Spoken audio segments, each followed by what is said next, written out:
各位朋友，大家好，欢迎来到春苗讲堂。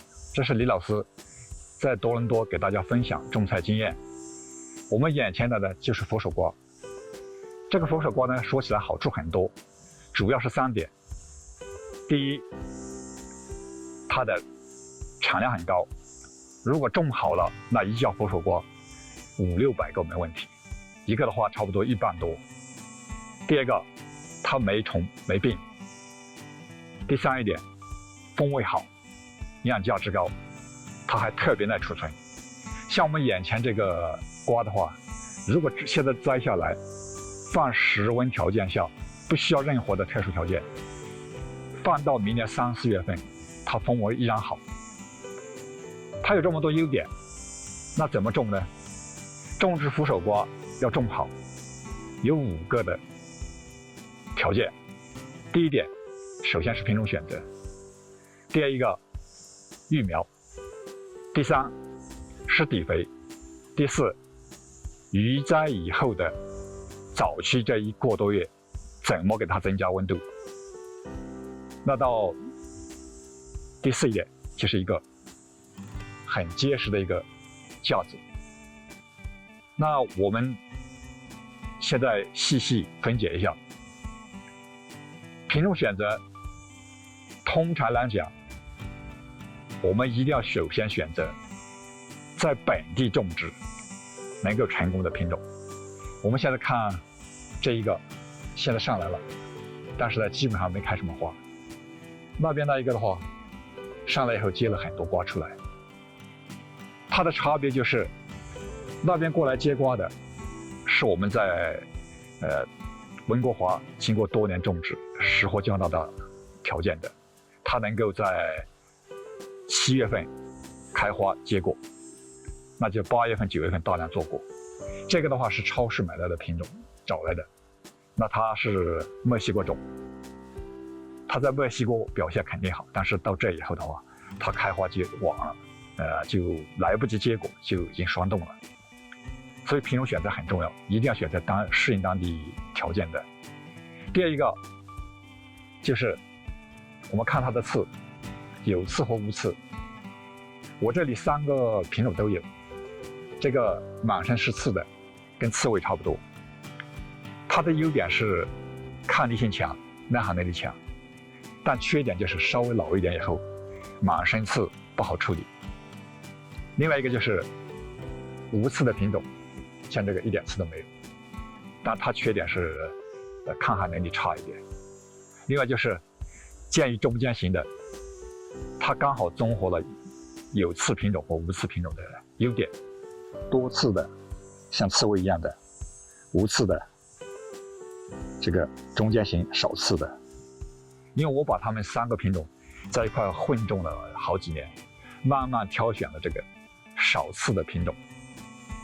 那在育苗方面就很有关系，大家可以看，在这个架子上已经开始发芽的品种，现在就已经开始发芽了。这就是佛手瓜育苗当中的最大的一个问题，它叫胎蒙现象。也就是说，绝大部分植物的种子在成熟以后都有一个休眠期，但是佛手瓜没有休眠期，它种子一旦成熟就开始发芽。这会带来什么问题呢？加拿大的冬天、春天都很冷，寒冷的时间差不多5个月。那现在它发芽，我们就没办法留到明年4月份，所以怎么留种就是成了一个很关键的问题。这涉及到育苗，我们一会比对给大家看什么瓜是能留种的，什么瓜不能留种的。那一般来讲，现在比如说我们吃，我们就挑个头到了差不多1磅就够了，皮手还可以划破，就可以摘下来当菜吃了。这个的话，它放着不会发芽，放到明年3月份、4月份很好。但是作为育苗的品种，我们既不能挑现在已经发芽的，因为它一旦发芽，还不到1月份就发空了，那不行。那怎么挑呢？通常来讲，现在采瓜采早一点，就是以手指能划破皮为准，能划破皮的当菜吃留着，不能划破皮还没发芽的作为种子，到冷凉点的地方不见光。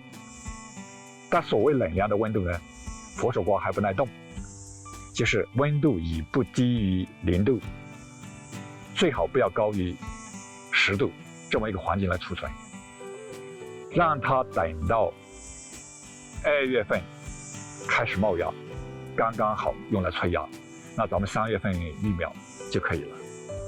那说到这个肥料，咱们眼前看的这个是一个大的种植坑，这么大一个种植坑的话，我派它的用处是2个用处，一个院子里面有很多的绿色垃圾，咱们作为一个堆肥坑；第二一个，为了方便堆肥的话，这个让这个堆肥透，我们特意让这个堆肥堆2年。那这2年这个坑派什么用途呢？这个坑上边我就种佛手瓜，这样既保证下边的堆肥熟透，又利用了这个空间。那这个坑够大、够深，底肥够多，就成了佛手瓜高产的一个必要的条件。那到第4一个条件就是什么？早期的加温，温度不足，极温不够，是很多佛手瓜在8月份还不结果的一个主要原因。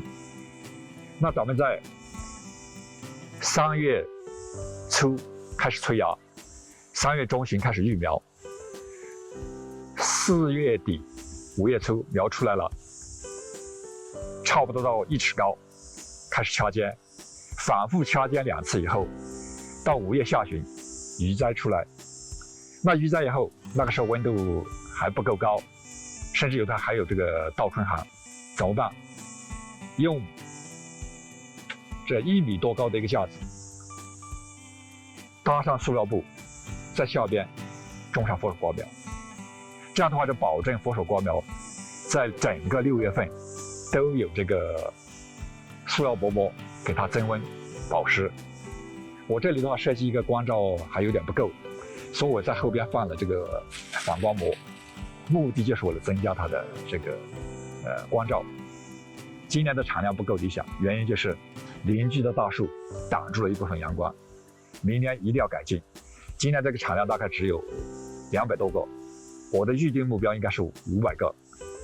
那最后一点就是一定得有结实的架子。